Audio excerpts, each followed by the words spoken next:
Hey YouTube, just finished on the treadmill, and today we're going to be discussing all about the spot Bitcoin ETF. Now, what a bunch of jargon if you're not familiar with financial markets. An ETF is an exchange traded fund, and it's a way for institutional and retail investors to get easy exposure to some kind of underlying asset. So a spot Bitcoin ETF means that rather than going out and having to buy Bitcoin and put it on a hardware wallet or private key or go to a crypto exchange, you could log into your ordinary brokerage account that many people have, or your pension fund manager or your hedge fund manager or whatever it may be, or institutional fund manager or insurance or endowment fund for universities and colleges can simply place an order to buy Bitcoin, and they can buy it and sell it on a stock market. Now, at the moment, the latest short-term rally, and remember, if you are listening to any of my videos, you'll know the concept and the difference between fiat thinking and Bitcoin thinking. If you're focused on the price going up in dollar value, then you are fiat thinking. And if you are focused on the price going down in terms of how much more Bitcoin your fiat can buy you, then you are Bitcoin thinking. And so the recent correction, which has happened right now, so we've gone from almost $70,000 to almost $60,000. If you are fiat thinking, will be a very fearful moment for you, because you will be analyzing your wealth in terms of what you can buy with those dollars. If you are Bitcoin thinking, you'll be excited right now that this month you get to accumulate more Bitcoin than you had last month and buy it at a cheaper rate and accumulate more Bitcoin. And so we always talk about this, you can refer to previous videos. Now, with the exchange traded fund, the ETF, we had the recent run up was probably partly attributed to all the people that were buying, fiat thinkers that were buying, due to the excitement of the SEC, the Securities and Exchange Commission, the regulator of the largest financial market in the world, in the US. And they approved what's known as a futures ETF.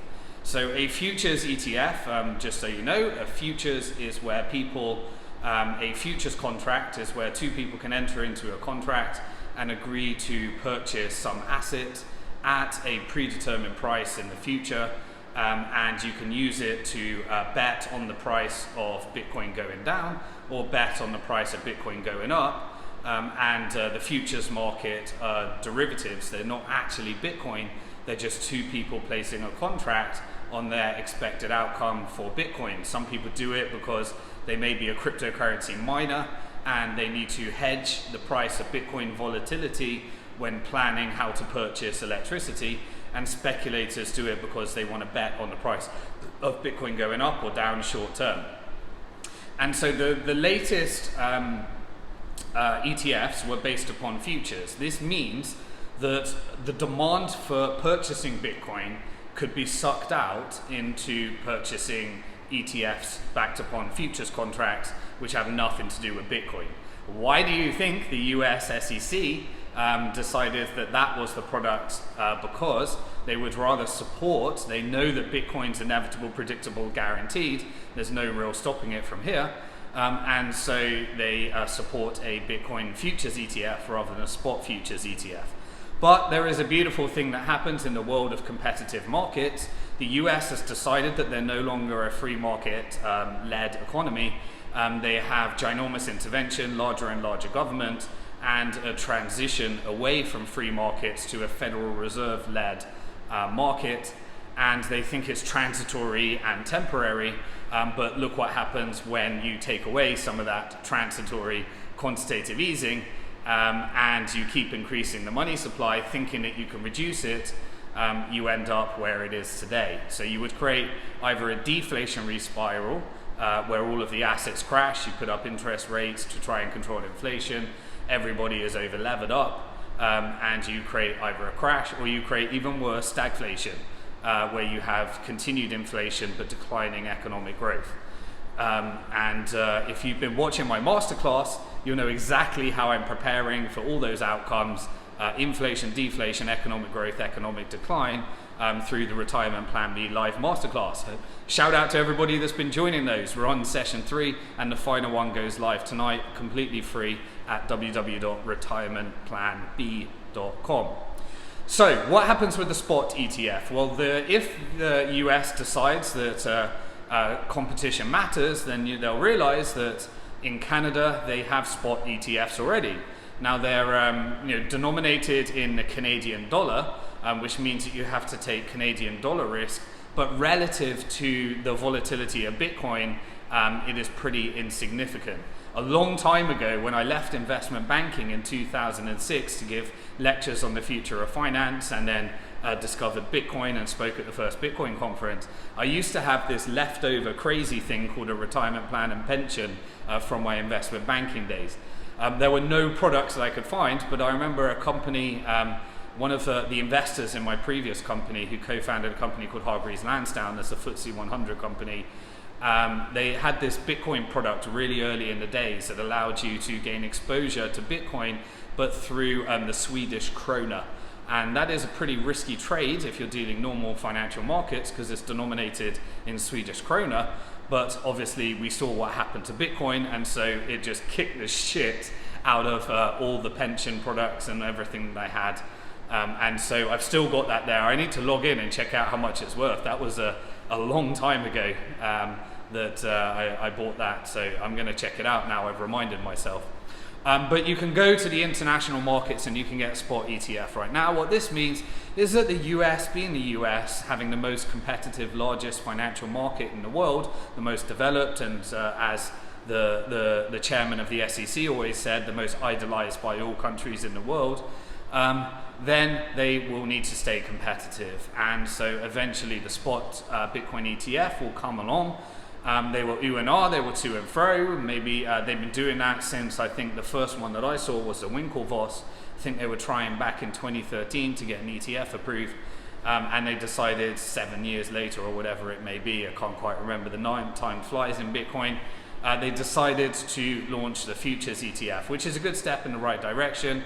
It means that now Bitcoin is in people's pension funds, their retirement funds, and therefore this artificial government ban that everybody talks about that was a real threat becomes a less and less threat, because you'd have to ruin people's pension products, their ETF, and all the billions and billions that are flowing into the Bitcoin ETF right now. But eventually a superior product will come along which tracks the real price of Bitcoin, that is backed by Bitcoin, and someone like the Grayscale Bitcoin Investment Trust will eventually get approved to convert their trust into a Bitcoin-backed ETF, which means that you then have the actual product.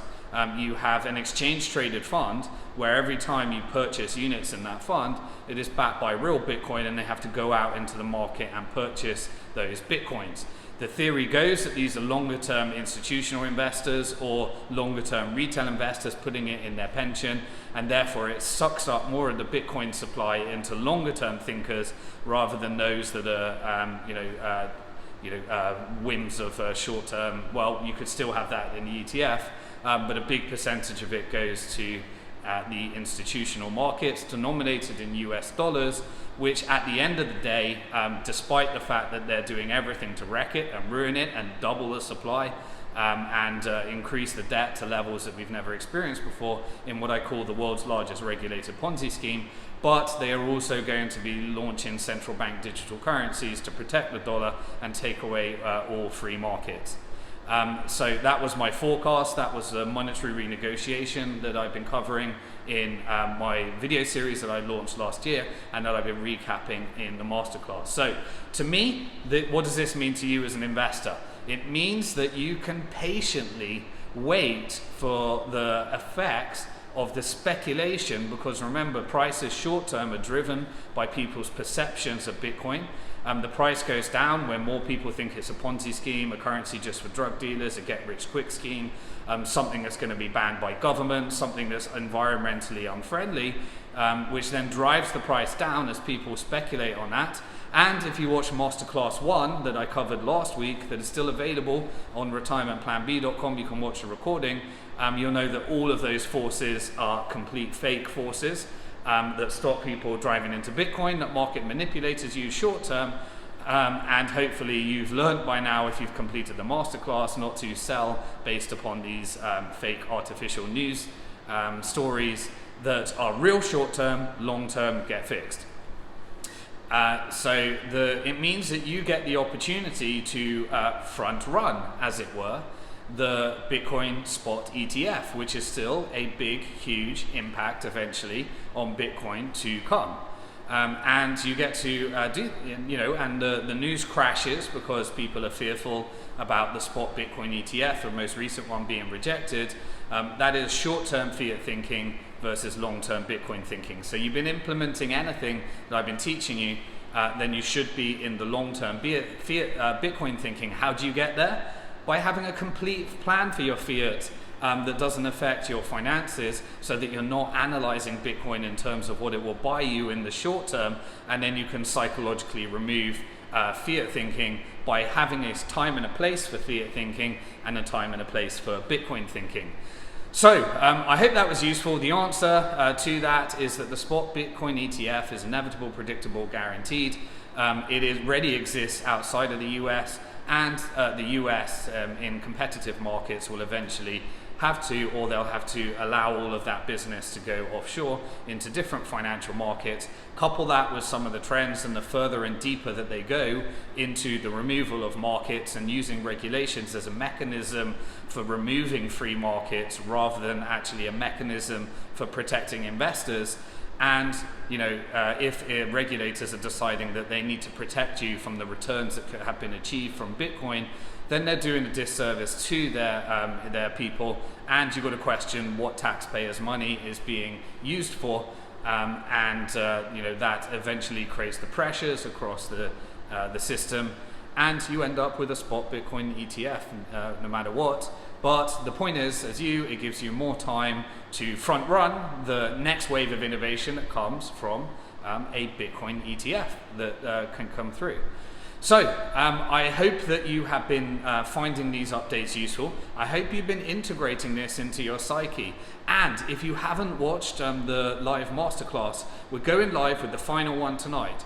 If you want to immerse yourself and binge into 1, 2, and 3, it's going to be 9 hours. I know 9 hours of content is a scary thought, but here's the thing. I'm giving you everything you need to make a significant difference in the way that you think, your financial future, and to adjust to one of the most interesting and exciting times in financial history and get yourself on the right side of the change.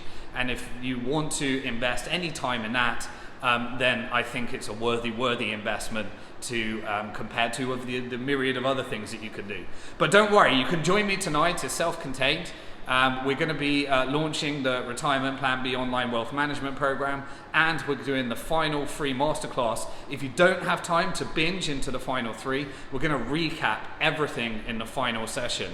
So we'll go through the best of what we've covered in number 1 on should you buy and sell Bitcoin now, 5,000 years of monetary history condensed into 3 principles.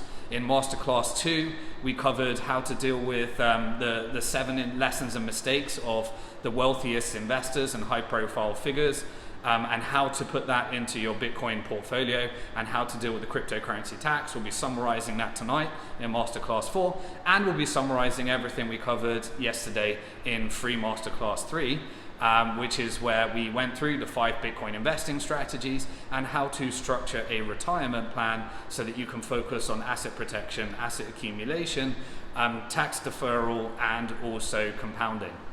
So don't worry, I know that's a huge mouthful. If you've missed the whole thing, we're going to be summarizing everything tonight in the final masterclass, and then if you enjoy the final masterclass, then all of the 4 masterclasses will be available for the rest of this week, so you can binge yourself into that for the rest of this week before we return the platform back to the old state. So I hope you have been enjoying that, and always remember, you are alive at the most interesting and exciting times in financial history. Sorry for the weird background, I'm in the gym. This is the only time I can find to do this content. I'm going to go up to the studio now, where it's much higher production value, better sound, better quality, and I want you to be on the right side of this change. So I'll see you on Masterclass 4. Peace.